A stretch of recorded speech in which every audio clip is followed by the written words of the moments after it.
Today is June 25th, 2009. We're meeting today with Mr. William Hill, who goes by Bill, at his home in Fort Collins, Colorado. My name is Brad Hoops. I'm the interviewer for the Northern Colorado Veterans History Project. Welcome, Bill, and thanks for participating in the project today. Oh, that's all right. Let's start out, if we could, tell us a little bit about yourself, your date of birth, where you were born, a little bit about your family. Okay, it was 1916 I was born in Colorado Springs. And my family, my father came from Wisconsin, and my mother came from Kansas. And I never heard, my dad never told me anything about his family, so I'd ask him and he'd say, well, what do you want to know all that stuff for? But, and my mother's family was a farmer close to Wichita. Okay. And they both worked at the Deaf and Blind School in Colorado Springs. As teachers, or what capacity? My dad was an interior decorator, and he taught painting and decorating. My mother just taught sewing mainly. Okay. She was a good sewer. What do they call them? Seamstress? And I grew up in Colorado Springs, graduated from Cheyenne Mountain High School. And Any brothers and sisters? oh yeah, I had one brother and one sister. And my sister is still alive. She'll be coming over here next week. And after graduating from high school, I came up here to, it wasn't CSU then, it was Aggies, A&M. for 1 year, and that's all my folks could afford, because it cost about $300 a year, I think. And so then I went back, and my dad got me a job at the Deaf and Blind School as a janitor, and I worked there for about 4 years, I think. And then the war was coming on, and I knew that sooner or later I was going to get drafted.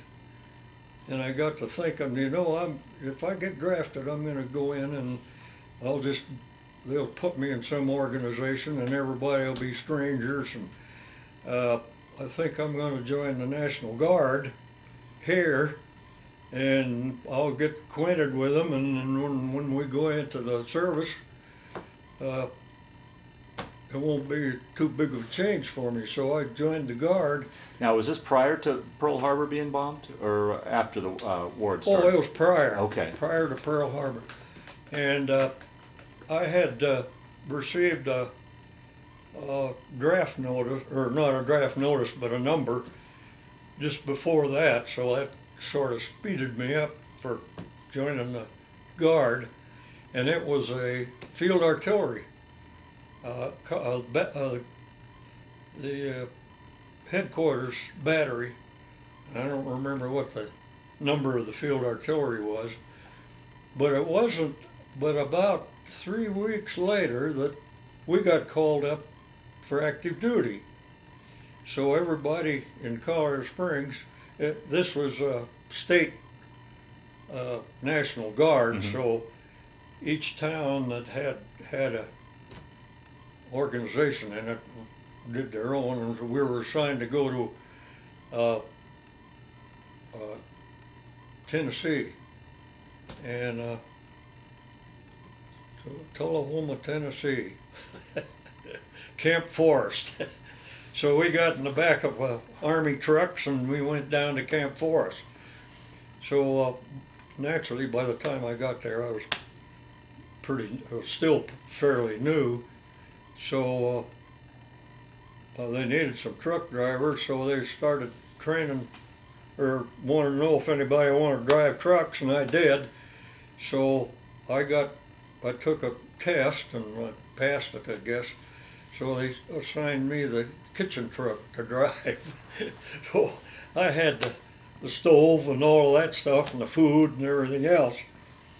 And then also, I was in the survey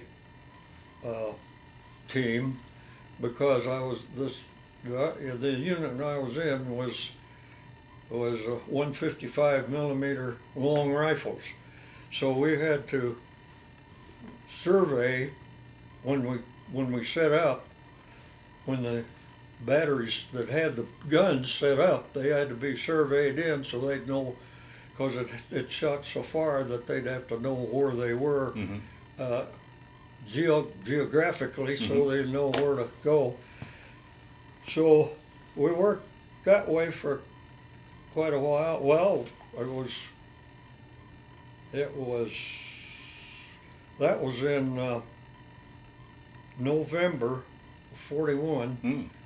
And so we went down to Tennessee and was there till Pearl Harbor. We were down there when Pearl Harbor got.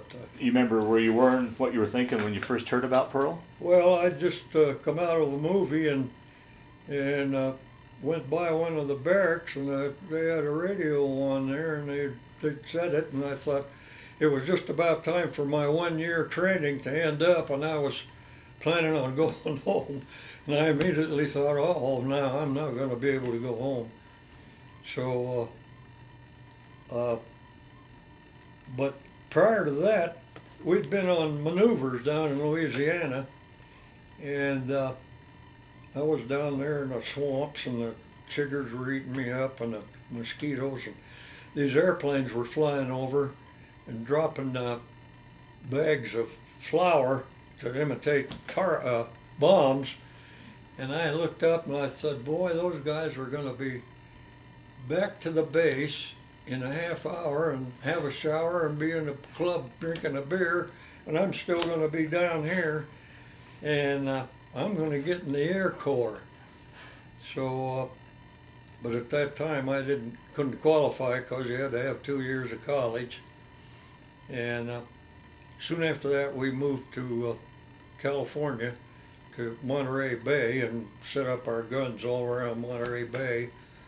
And then I kept track of the Air Corps, and they lowered the requirements to, you had to take a test. So I asked the first sergeant if I could go take the test, and he said, oh hell, you can't pass that test. And I said, well, I want to take a chance anyway. Sure enough, I took it and passed. And I found out a little bit later that he'd done the same thing and failed it. And anyway, I got into the Air Corps that way, and I started my basic training out in California, and I had two training places. I went out there, and then I went to Roswell, New Mexico to graduate from flying school and get my wings and my officers, my second lieutenant's bar. So one day we were, one of the guys and I were standing at base supply, or base ops, and a B-26 came flying in. And man, they flew fast, and it took up the whole runway. And then we stayed there and waited till he took off, and it was just about the same. He took the whole runway, and we said, hey, you know, if we get in B-26s, we'll be stationed close to a town that's got a big, long concrete runway, and we'll be lucky to be in town. Well, now, what had you been training on in training? What were you trained for? Was it a single or pilot? I was trained. But as far as your type of aircraft, had you been assigned an hadn't been assigned yet? We didn't have any requirement to choose then. It was after we graduated that there was a lot of guys, they told them where they were going. Yeah. But we lucked out and we got B-26s. Let me back up too and ask you real quick. Had you ever been in an airplane prior to joining the Air Corps? I'd flown once before, and when I was a kid, my folks took me out to the airport and see me riding an airplane. That's the only time I ever flew. So if you want to know something about my flight training, it turned out pretty good, and we started out, we flew a twin engine, or two wing, what do they call them? Biplanes? Biplane, yeah, and with the open cockpit and everything. You know, you should tell them about how you were too skinny, and the flight doctor. Oh, yeah. That's kind of an interesting story. When they sent me to flight training, at first we had to pass a medical exam too, and I was 10 pounds under the minimum weight. And the doctor said, well, he said, I'll tell you what you do, go over to the PX and have a banana split and have a milkshake with it and eat anything else you can and come back and I'll weigh you again and we'll see. So I went over there and ate everything I could and came back, and he weighed me and he shook his head and he said, well, you're still didn't make it, but he says, go ahead, I'll okay you to go for pilot training. So that's the way I got pilot training. And so after I graduated, by wanting to be in B-26s, I was assigned to go to Barksdale? Huh? Barksdale? Yeah, Barksdale in Shreveport, Louisiana, Barksdale Field. And that's where I met my wife. I went into base headquarters when I got there to find out where I was going to go, and she was behind the desk, and I said, I want to find out where I'm supposed to go. And she looked at me and she says, 409 Boulevard. And I thought, uh-oh, that's her home address. And I thought, hey, I'm not going to have any hard time getting a date here. And I didn't. But anyway, we trained, I think it was 3 months we was there. And we got our crew and everything, and I was the second pilot. And so we went, then we got left for overseas from there. Where did you fly overseas, or did you take ship? No, we went over by. Okay, well, let's talk a little bit about that. Here's a boy from landlocked Colorado climbing onto an ocean liner. How was that for you? Did you get your sea legs? How was the trip over for you? Well, it was kind of funny because it took us. Do you remember what town that was we left in When we Virginia? flew out McGuire Air Force Base from. No, in Virginia, where we left by boat. Newport Beach or Newport News? One of the towns in Virginia. Yeah. And it took us 5 days to get over. We went over and landed at Casablanca. Africa. In Africa, North Africa. How was the trip over? Well, it was fine because I had to do a lot of work because a lot of guys got sick, and luckily I didn't. Huh. And I can remember cleaning up the bathroom and the shower room and everything else. Since I was one of the ones that wasn't sick, I had to do a lot of the work, which was all right. There wasn't anything else to do. Yeah. Did you go over in a convoy, or was it? No, we just went one ship, and I can't figure out whether maybe they were going on a crooked way or something. No worries about U-boats or anything like that? No, we were just by ourselves. There wasn't any other boats with us. And I spent, like I say, 2 or 3 weeks Casablanca, and I walked all over the town and seen everything. What was that like? Once again, I Well- imagine, your generation really didn't travel too far away from No, home, and now it here didn't. you're in Africa. It was real strange, and the thing about it is, I guess I'd sort of gotten myself keyed up to it because I knew that every place I went was going to be different. Yeah. So I just sort of fit into whatever it was. And my time in Casablanca was pretty good. I got involved in a fight in a bar room one time, and I was trying to get out, and they shoved some of those tables right over against my legs, and I thought they'd cut them off. But I got out of there just as the police were coming in. And I think it was the Marines and the Air Corps guys that were fighting. Anyway, we left Casablanca in a cattle train. And there's a picture in there of one of the cars that we were in. 20 people, or 8 horse, 20 and what do they call 20 them? and 8, or 40 and 8. 40 and 8, yeah. And we didn't have quite 40 guys on there, but it was a crowd when at night came, and we had to crowd in and go to sleep because some of us, and I was one, we put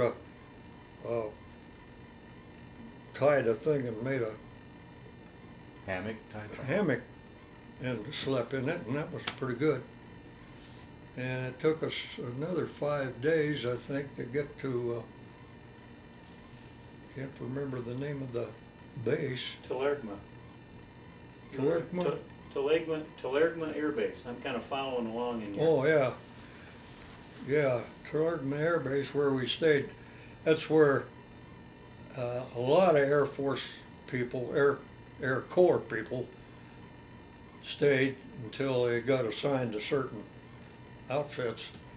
So finally, they flew me, our crew, by that time the first pilot in our crew had gotten sick and he was in a hospital someplace over there, I don't know just where.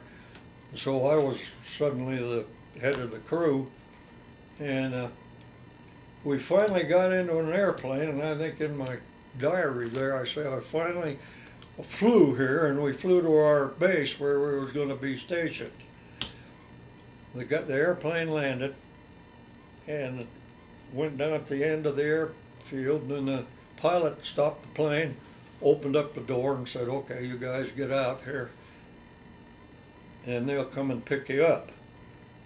Well, I thought, gee, that's strange. We took all of our baggage and everything, and here we are out in the end of a runway of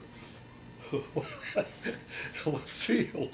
So we stood there and looked around for a long time. Finally, here come a truck bouncing along over the ground and picked us up, took us to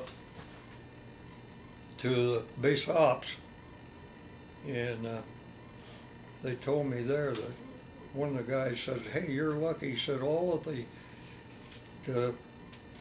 commanders of the 17th Bomb Wing are having a meeting over in that little house over there, and you can go over there and find out which squadron you're going to be in. So I went over and went in and introduced myself, said I wanted to find out what squadron I was going to be in. So they went around the table, and each one of the commanders said, "Oh no, we don't need any more." They went clear around the table, and finally the last guy that was there said, "Well, okay, we'll take them." And I thought, boy, that's some way to be welcome to. And it was the 34th Bomb Squadron commander. And I think I was real lucky getting into the 34th, because that, to me, that was the best squadron in the wing. And that's how I got into the 34th Bomb Squadron. And then, so you got set up there. What were conditions like on the base as far as housing and food, the weather? What was that? Well, everybody lived in a tent, and the food was pretty good. I was kind of surprised. The food was pretty good, and we got plenty of it, all we needed. And the weather was okay. Of course, that was North Africa, and it was, it was late in the, well, early in the winter, because it was about the 1st of December. Yeah, it was November 18th. November 18th. Yeah. And so we got our squadron. Well, being that our first pilot wasn't there, they took each one of us and put us in another plane for when we started the missions out. And I think it was the first, well, another thing about the base was, here we'd gotten into B-26s so that we'd be close to a big city when we got stationed. And here was this old base in North Africa. It was a dirt field. It wasn't concrete, and it had just rained a lot, and there was mud all over everything. And here we were over there, and we thought, oh man, that didn't do us any good getting into a B-26s, but The name of that base was Djida. yeah, Tunisia. Jadida? Jadida, yeah. Yeah. D-J-E-D-A, Yeah. I think, something like Yeah. that. D-T-A. Yeah. Anyway, what was it? About my first 4 missions that didn't even drop the bombs. No. The weather was bad over the targets. We flew over Italy, mainly. Okay, so by this time we'd pushed the Germans out of Africa, or Yeah, so, they'd okay. gone over and got Okay. into Italy and Okay. gotten started up there. They weren't very far up. Right. And but we didn't drop any bombs, and finally, I don't know whether it was maybe one mission we finally dropped the bombs, and then right after that they said we're going to move to Sardinia, which is an island up in there between Spain and Italy. So we moved up to Sardinia, and there's where I flew my missions from then on. How was the base? What were conditions like there in Well, the Sardinia? base was better there because it was a little bit newer. It was a German base that we'd gone to, because there were a lot of old wrecked German planes there.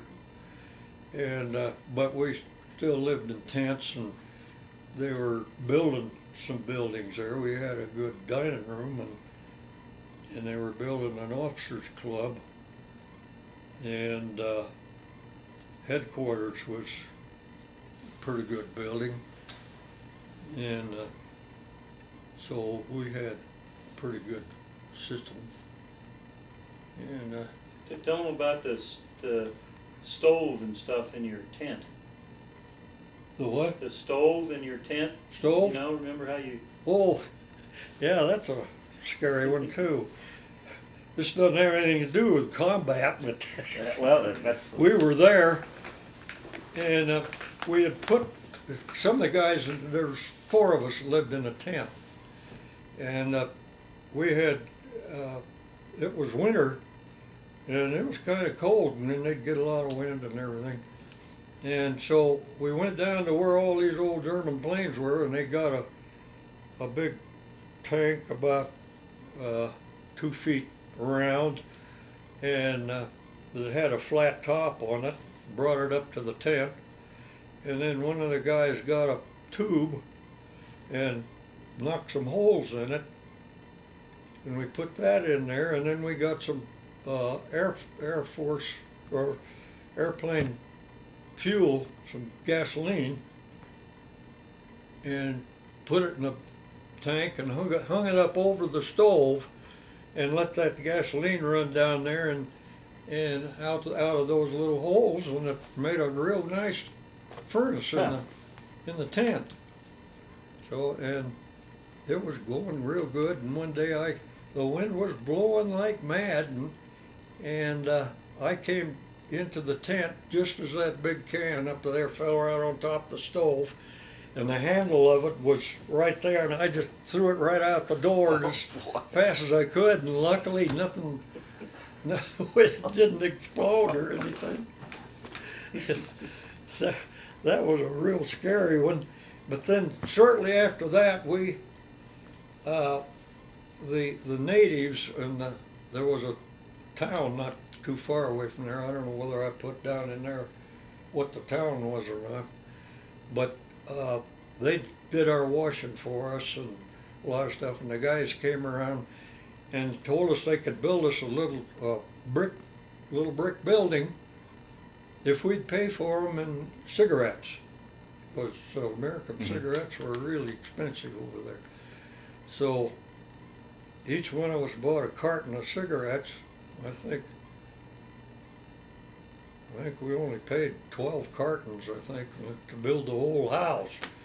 And they put it up and built it and put a hard floor in. I don't know whether it was a concrete floor or not, but then we slept in there for most of the time we was over there. Is that right? There was 3 of us in that one, and it was real good. And now I don't have any real shaky stories about combat flying. Well, I'm not really after that per se. I'm just after your story and how you went through it. How many missions altogether did you end up flying? I flew 62. 62. 62 missions. We got over there and they told us we'd have to fly 30 missions before we went home. Well, we started flying and I got 25 missions, and they called a big meeting in or something, and they said, I'm sorry, but we're not getting replacements in, and you guys are going to have to fly till we get the replacements in. So I ended up flying 62 instead of 30. Did you fly all the missions with the same crew, or? Well, I did for a while. Our first pilot came back finally when he got well, and we flew the same crew. But they would separate us out once in a while. All of them. The new crews that came in, we would fly with them maybe once or twice. An experienced pilot to get them into gotcha. combat flying, and then we didn't stay together too long, and our pilot, he crashed in the ocean once when we got the officers club finished, and we was going to have a big party in there, and we wanted some girls, so there's going to have a plane go over to Italy to forget the town there. Was it Rome? No, it wasn't Rome. It was Naples? huh? Naples? No, it was on the coast there. Okay. Anyway, he went on. I looked one morning at the schedule for the day, and I noticed I was on the schedule for going on a mission, and Jack Lee was scheduled to go over and pick up the girls, and I thought, that isn't fair. How come I've got to go on a mission and he goes over there to get an airplane full of girls to bring over?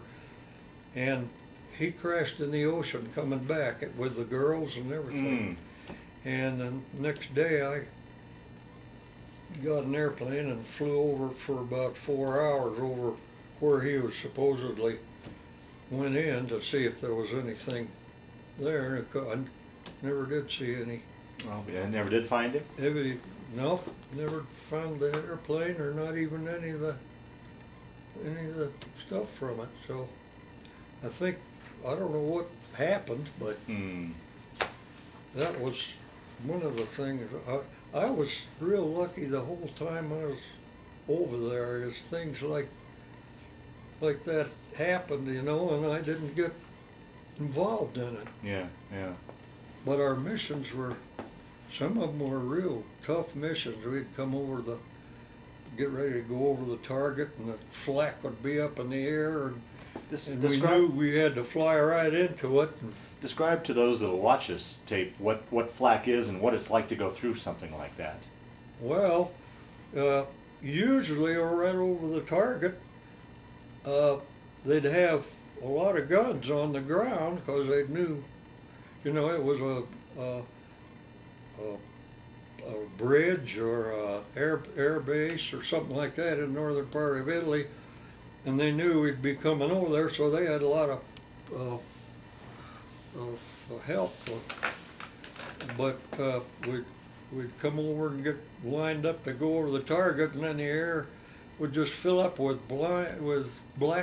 When they explode, it'd be black, and there was flak that came out all over, you know. Flak being like chunks of metal, correct? Yeah, chunks of metal. And only one time did we get hit, and we came back with about, I think we had 19 or 20 holes in the airplane, and we were flying, and all of a sudden the plane just started up in the air, like straight up almost, and Jack got it going straight, and we found out that a piece of flak had come through the side of the airplane and hit the cord that went to the elevator in the back of the plane. It didn't cut it in two, it just cut it in half, but it was enough to pull it, and we shot up in the air, and we got home okay and landed all right. And when the guys was sitting on we took our food along with us a lot of times. It came in little boxes, and he was sitting on one of those boxes, and he got up to look out to look at the flak, and just as he got up, a piece of flak came through and blew that box all apart, and he was okay. How big is a crew in a B-26? Well, there was a pilot and a co-pilot and a bombardier, and in the lead plane there was a navigator, and then there was 3 gunners. And that was a normal crew. It'd be about 6. 6, okay. 6 total. Yeah. 3 officers and 3 airmen. How long would an average mission be? The missions were almost 5 hours apiece.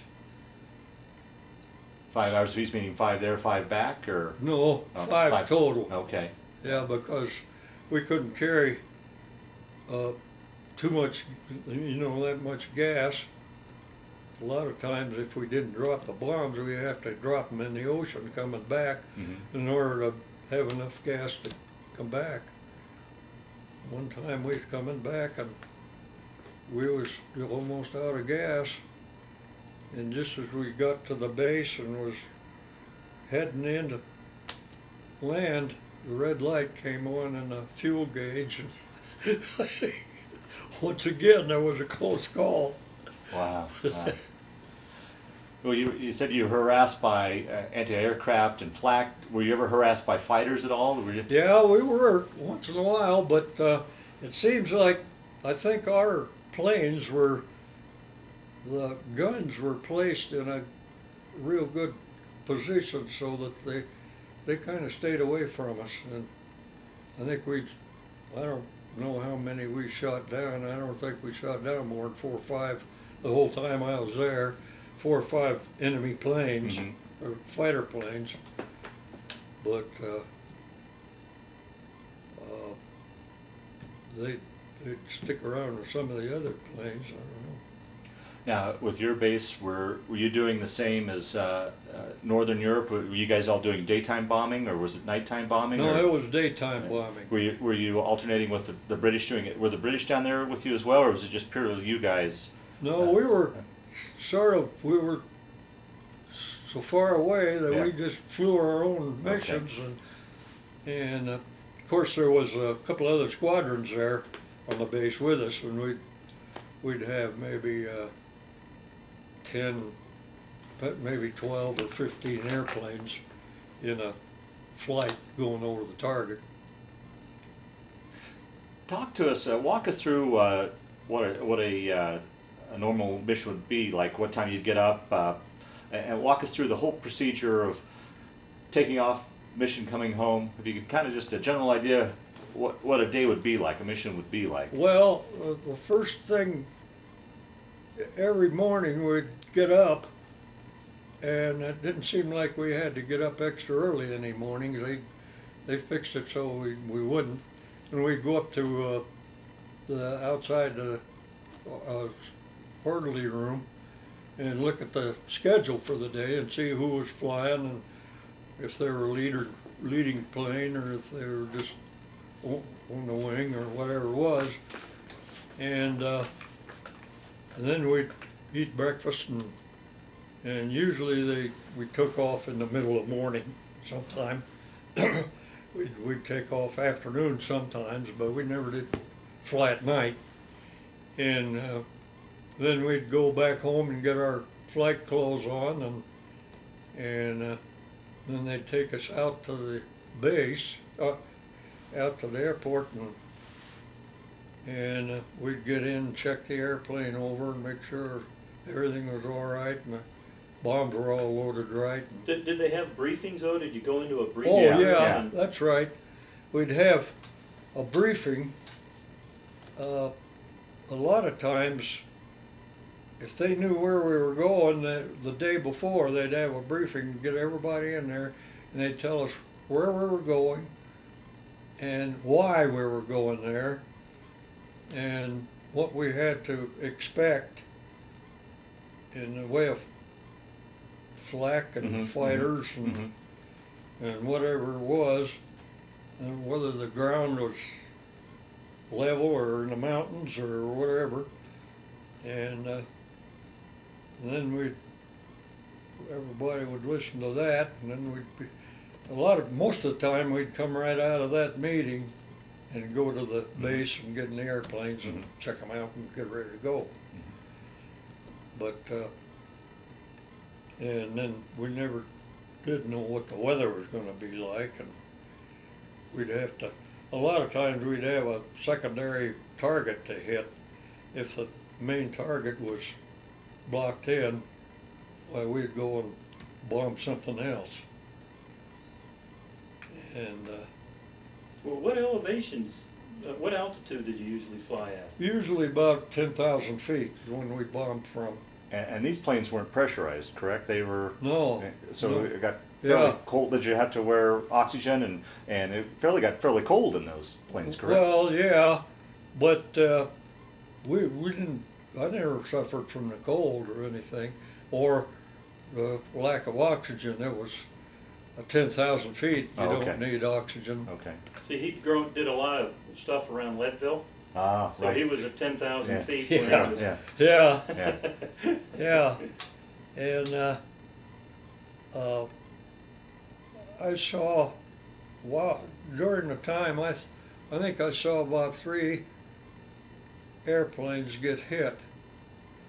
And one time that scared me to death, there was a plane, we were in formation flying, and here was a guy falling out of an airplane and he got hit up above us.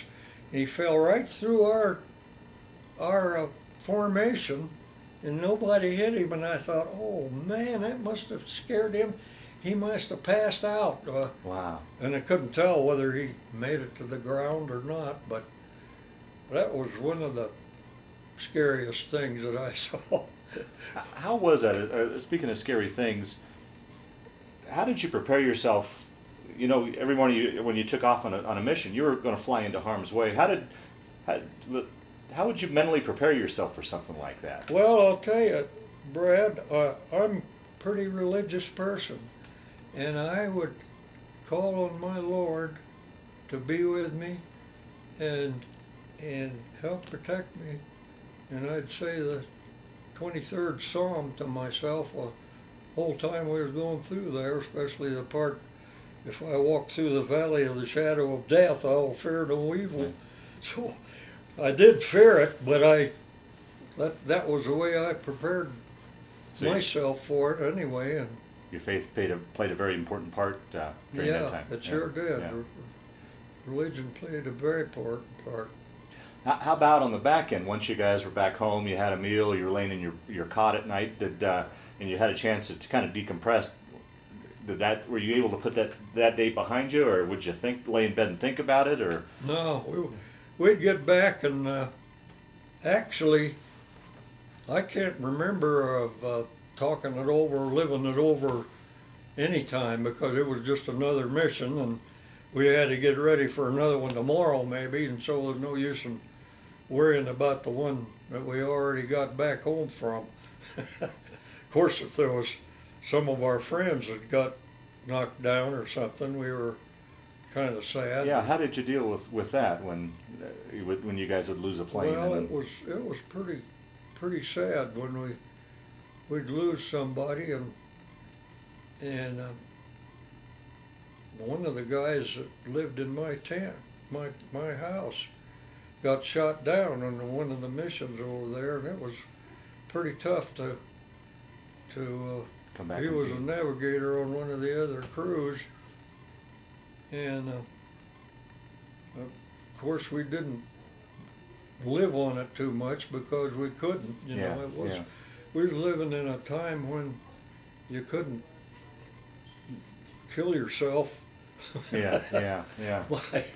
by thinking about your friends, but you'd think of them, and then you'd think, oh, you know, it's quite a loss. Was Dad, here's on March 15th, let me just read this real quick. This says my 20th mission. Just got back from a trip to Casina, another big deal. Today the whole 12th Air Force was to hit the town and make way for a ground attack.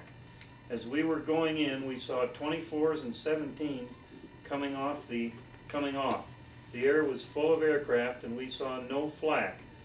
The Lord is surely with us today. For that used to be one of the worst places. I guess Casino was one of the worst places. Yeah, Casino was. It was just north of Rome a little ways, and there was a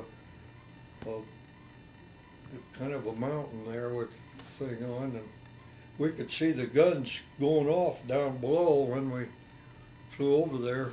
But we didn't. All we were doing there was mainly just keeping the troops away from our troops. Yeah, and that's what you said here. We can see as we come off and break away, I watched some guns firing on the ground and thought, uh-oh, here it comes. But it never did. Yeah, they were firing on the ground, I think. That must have been a sight to see all those planes in the air, some of these big bombing missions. And we flew over southern France several times too, and I can remember we were at home on our base, and they'd be the B-24s and B-17s would be flying from southern Italy by bases over there that we'd taken over by now, and the air would be full of them going up to France. Wow. What was it like? You said you guys were kind of isolated. Were you guys getting news about how the war was going, and particularly like the invasions of southern France and Casino, and kept up to? We knew what was going on all the time, and as I remember, I don't know how it was.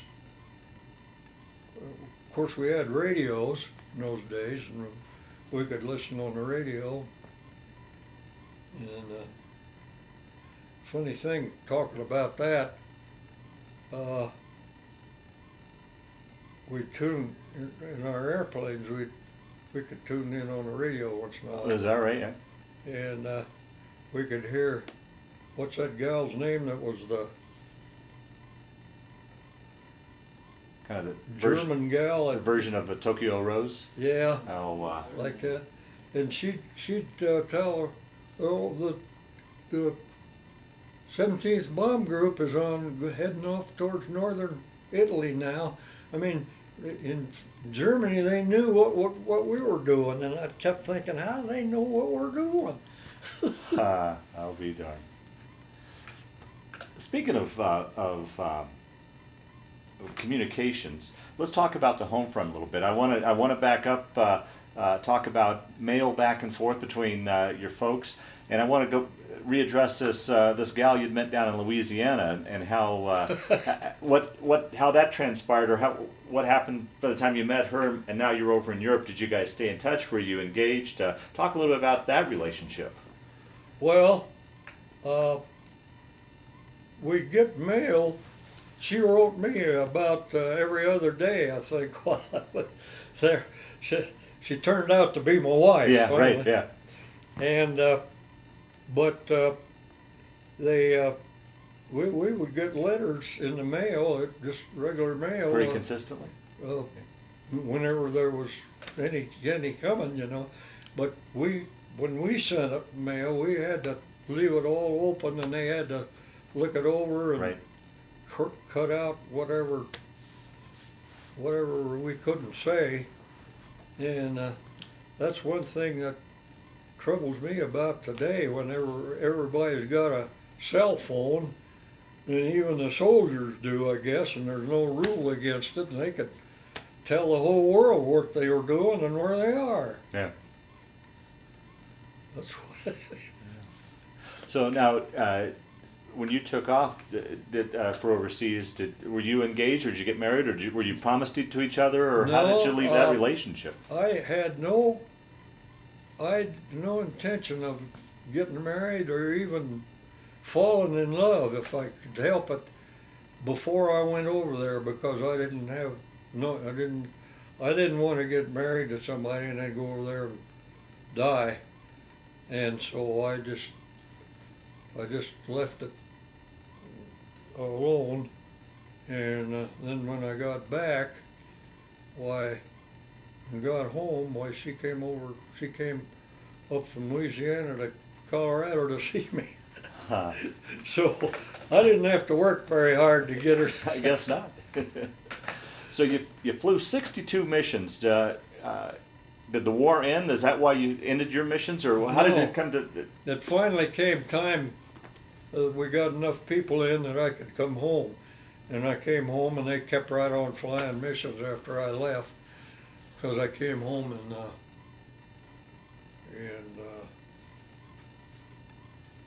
let's see, July or August, I guess it was. Of Of 44? 44. No, 45. Well, the war in Europe ended in May of 45. Had the war ended in Europe when? May of 45? Yeah. Yeah, no, I think it was 44, Dad. Yeah, came back in 44. Yeah, because I know we were married when the war finally ended, and we were just coming out of church, I think, or something, when we heard the Is that right? word that the war had finally ended. So you'd flown all your missions primarily in northern Italy and southern France? Yeah. Flew them all there. Yeah. When we came home, we were not in the 34th Bomb Squadron anymore. We were just loose. And they examined us all, and I had what's called now, you know, where you have something, you're just in trouble. So Stress disorder, post-traumatic. Yeah, huh? Post-traumatic stress disorder. Yeah, they didn't call it that then, but that's what it was. And so when I had to report to a base in California, and I came back home for a while, a couple of weeks before. On my way out there, they allowed me to do that. Now, how long? When was the last time you'd been home prior to that? Did you have any leaves before when you first enlisted till that time? Had you had a chance to get home at all between that period of time in The your only service? time I'd gotten home is when I was still in the field artillery, and right after the war, and we'd already, there was 2 or 3 of us from Colorado Springs that signed up for leave, and I figured they'd cancel that, but they never did. So when the day came for us to leave, why, we pulled out of the base and they let us go. And then we got home, Colorado Springs, and the very night that we got home, I got a Twix in the mail that your leave is canceled, report back to the base immediately. So I had 1 day of leave at home before, and then we went to California and set up our guns out there. So you were away from home for a number of years during that period then? Is that correct? Yeah. And then when I graduated from flying school, when I got okayed to go to flying school, they sent me home to wait for orders to whatever school wherever I was going to go, and I was home for 3 months. Oh, is that right? Yeah, and I got a job at home in the driver in the Deaf and blind school? well, no, in the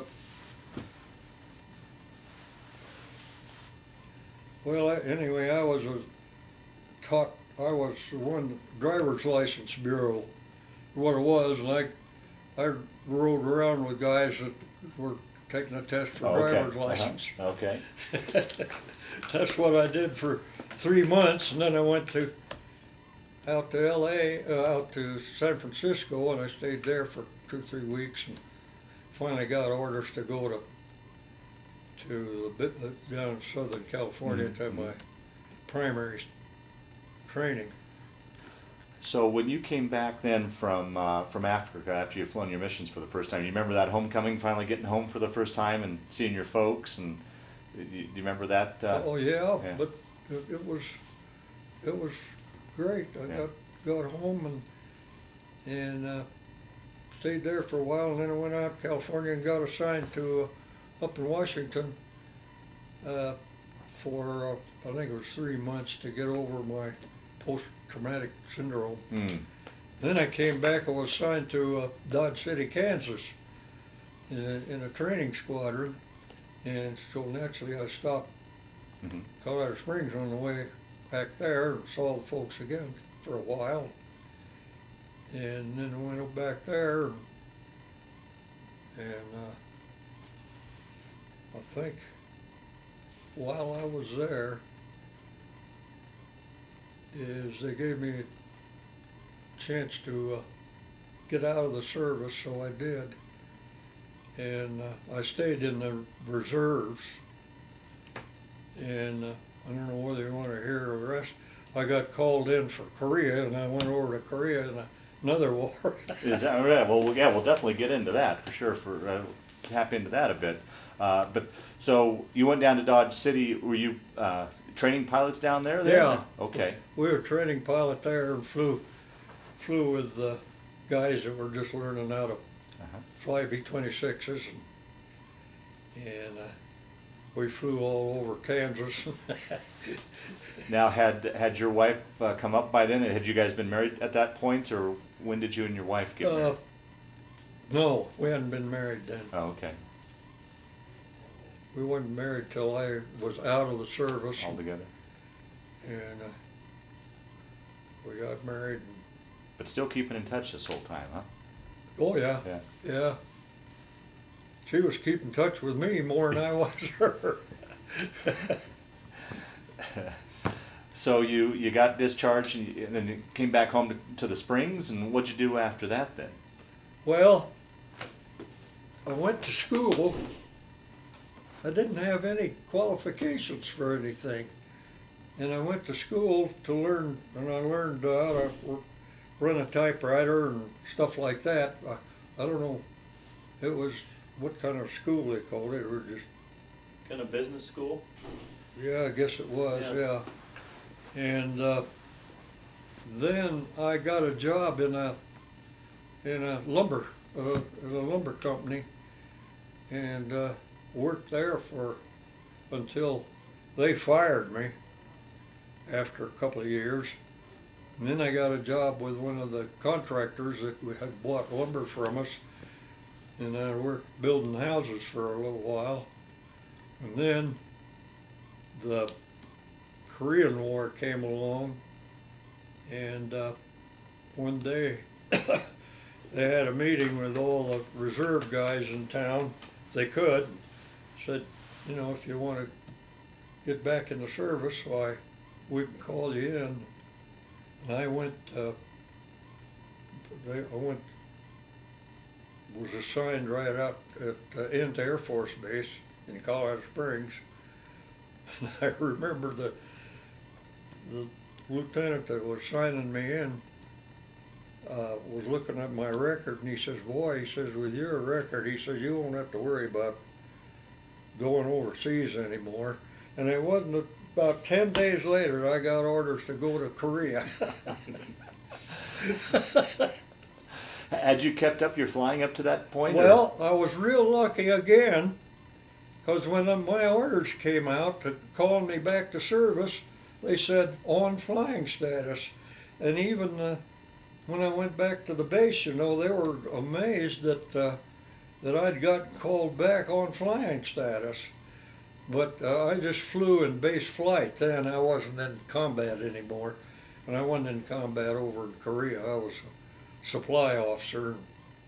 So you didn't do any flying over in Korea? You didn't fly over in Korea? Well, I flew base flight and flew back to Japan and got supplies and carried passengers back and forth. Besides doing my supply job, I was chief of supply for the headquarters squadron of the 4th Fighter Wing. And so I was over there for a year, came back. And what were conditions like there on the base in Korea? well, it wasn't too bad. We were stationed in Kimpo Air Base, which was the main airfield for the capital of Korea. Seoul? Yes. Seoul. Seoul, yeah, I was right outside of Seoul, well, quite a ways outside, and it was a nice place. It had been bombed quite a bit, but the buildings were pretty well beat up, but it was pretty good. Our experiences there, we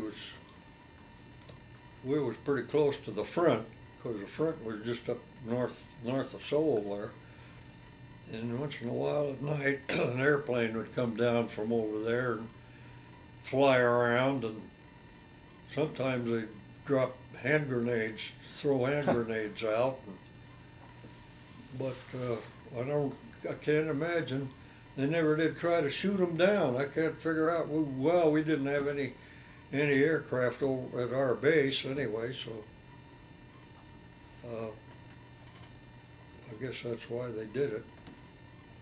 And so then I came back after a year and got stationed in Sacramento. By that time I'd had my family. I got married in 45, and then my head was out. I got back in, I think it was about 49 or 50 when I got back in the service. By that time I had Bill and Mary, and so when I came back from Korea, I was to talk to my wife, and I said, you know, I'm not qualified for anything, and I might as well just stay in the service now, and I've only got 9 more years and I can retire. And so she agreed, and that's what I did, and I'm real glad I did now, because like I say, I had no qualifications for any special job. I'd have had to work you know, Yeah. and I wouldn't have gotten a retirement. Right. So you went ahead and went in and made a career out of the Air Force. Yeah, then. made a career out of my military, and I served, I think I got credit for 28 years. But you flew, there in Sacramento, you flew the navigator trainers, Oh, I flew, yeah, B-20, the base flight the in T-29. Sacramento, Yeah, the B-25 B-25. there, and C-47s, Hmm. and so that's what I flew C-47 over in Korea, back and forth to. But then you, after that, then you got transferred to Westover, remember, and you were flying KC-97s. Oh yeah, from Mather Air Force Base, I went to Westover in Massachusetts and flew tankers, refueling planes. Oh wow, that's something. So we flew all over northern New York and the New England states. The air tank, the mid-air Air refueling, yeah. air refueling. That's always amazed me. That must have. Yeah. But it was Well, the prop jobs. It was before the KC-135s. It was the KC-97s. yeah. That's a pretty delicate operation from what I can see. Well, it wasn't too bad because I remember I went back and watched them every once in a while. The guy in the back of the airplane that took care of the refueling, Boom operator. yeah, he'd just drop the boom down there, and then these fighter planes would come right up to it and hook on, and then he'd turn on the fuel, and we'd fly very carefully, you know, and usually it was a lot of the time it was at night when we did our refueling, and they could find us at night because we had special lights on our airplanes. So There was only one occasion to talk about that happened there. I was flying one night, and we were up pretty high, about 15,000 feet, I guess, and it was in northern New York. I was looking out at the lights on the ground, and all of a sudden all the lights went out. And I thought, what the world has made those lights go out all over? They wouldn't all over even if they had so I thought, we're 15,000 feet, I better get my oxygen mask. So I got that oxygen mask, took a couple of breaths, and the lights all came back on. oh right. Yeah. Yeah, because I just lost my eyesight. Oh boy, I thought you were going to talk about the big blackout of the. That was the only thing I Uh, have to say about that one. and you, with your 28 years, you got out before the Vietnam War had started. You weren't called up for that, or No, I wasn't, yeah. wasn't out.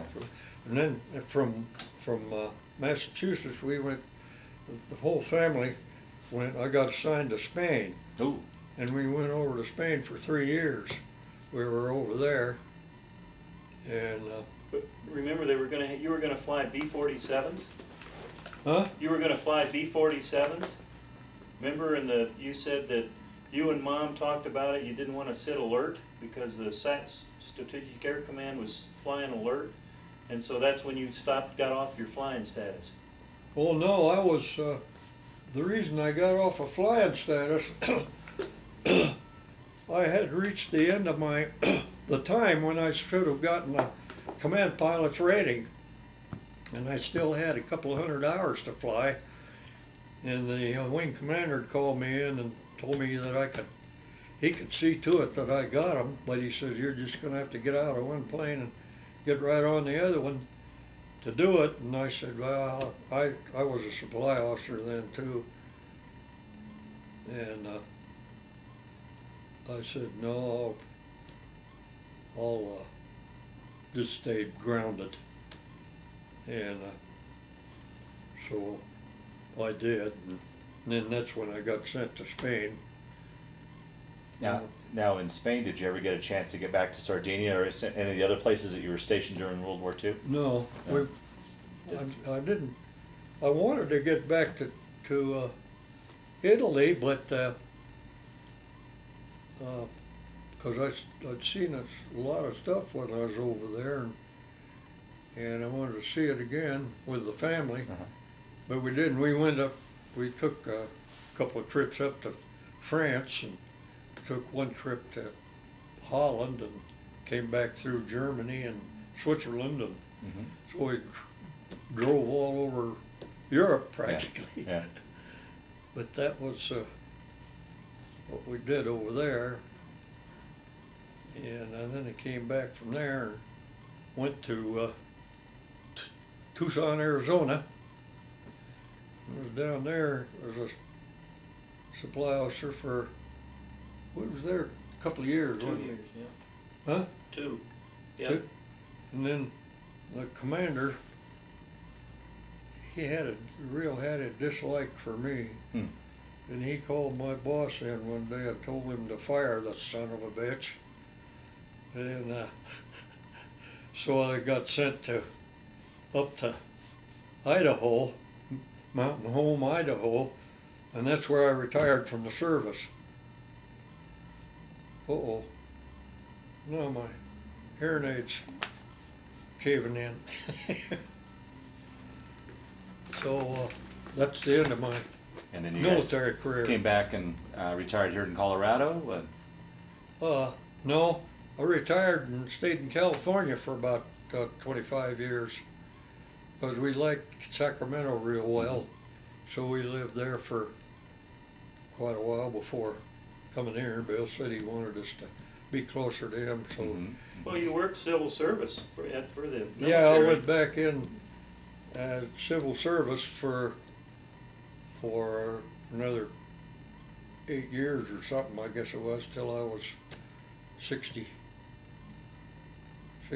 years old. Then I was old enough to retire and Yeah. get triple Yeah. Oh, very good. retirements. Very good. Social Security and civil service and military. Very good. Yeah. Well, I guess we could start then to wind down this interview. Bill, is there anything we left out that I didn't ask, or stories that you can remember that we need to round out? Or any stories that you can think of, Bill, that we didn't, that you wanted to add to this, so we round out this interview? No, I can't think of anything. Oh. I mean, there's lots of stories. Oh, I mean, sure. I mean, if you really want to get into some detail, I mean, here's one, the landing gear said, we're taking off and the right landing gear snapped off. Oh, Well, yeah. that would be kind of an interesting thing. I mean, Yeah, you yeah. know, Yeah. Did you ever feel, you said, you mentioned, well, the landing craft, or the landing wheel falling off, the flak, running out of fuel. Did you ever feel, was there ever a mission or missions that you felt like, geez, I'm not sure I'm gonna make this? Did you ever? No, for some reason, Yeah. I always had a feeling that Yeah, things were gonna turn out okay. yeah, And they did. And I think most of the guys that were flying combat had that same feeling. I mean, they were in there, and if they got shot down, they got shot down. And, mm-hmm. that was life. Yeah. Well, one question I always like to ask at the tail end of the interview is, that period of time, World War II, your experience, how do you think that played into your life, affected your life, changed your life, or was it just simply just a chapter in your life, do you think? No, I think it was a major part of my life because, like I was saying before, I was heading out that I didn't have a goal that I was aiming for, and I couldn't finish college, and there wasn't anything real good that I could do, and I think that the military was helped me out a lot because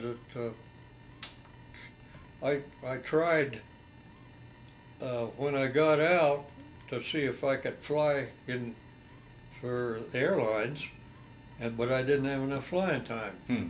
I was about 400 hours short, something like that. 200 hours short. So it wasn't too much, but so I couldn't get a job in the airlines Yeah. flying, and that was the only thing that I had that I was doing. Maybe I could have gotten a job flying for some business or something, but Yeah. I didn't know how to go around about doing it. Yeah.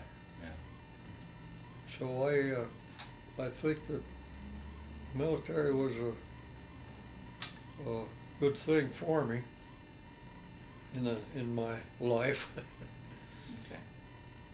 Well, is there any sort of statement that you'd like to make to cap off, to close off this interview about anything?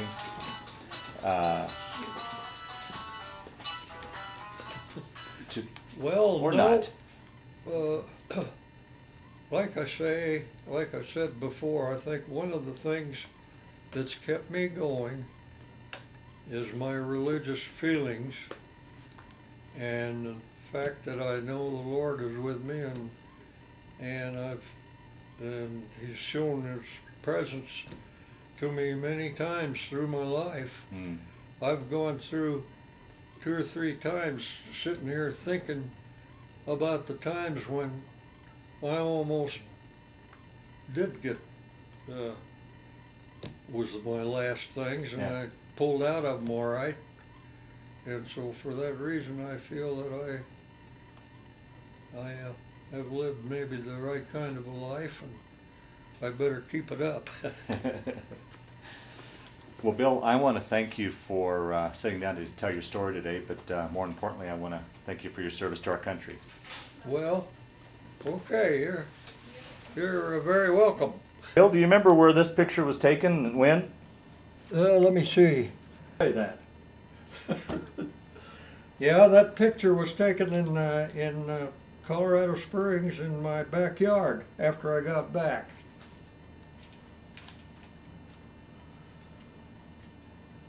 So this is your old bomber jacket and flight uniform, Bill, Yeah. right?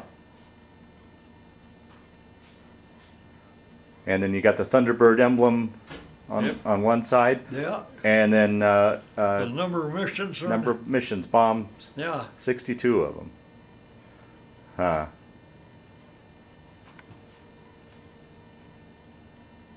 These books here then, Bill, one is a book about your squadron, No, that's that's the whole squadron. and then the other, the black one's a diary you kept, That's correct? the diary that I kept over there. Was there any regulation against that as far? Not then, no. Okay. Nope.